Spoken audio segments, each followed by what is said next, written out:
Now, here's a bit of career advice that'll work 95% of the time. Gather as much data as you can from the past. Pretend the future is just going to be an extrapolation of the past, designed to fit. And to be absolutely honest, that'll never get you into any trouble. If you're only planning to stay in a job for 5 years, you probably won't get found out. And some of the time, by the way, it works pretty well.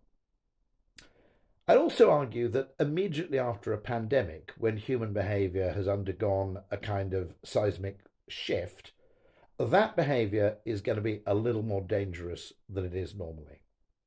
Okay, again, you may not get into any trouble. It looks a perfectly rational thing to do. But what you're doing unaccountably is you're optimizing your business on the past, not on the future.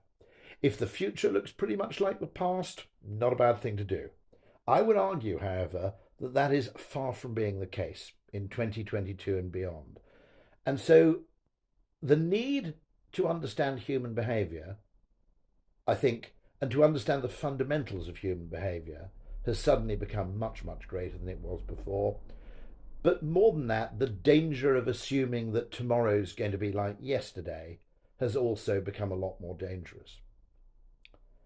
Now, the good news is that that very chaos doesn't just come with threats, it comes with opportunities. It's not true to say that the Chinese word for crisis means threat and opportunity, by the way. There is no basis in the Chinese language for that. It's nonetheless not a bad way of looking for the world. And those people who see change as an opportunity to gain an edge are going to do disproportionately better in the next 5 years, whereas those people who are pretending it's the same as it ever was are going to be in trouble. And I hope what this course does is prepare you to be in the first group and not in the second.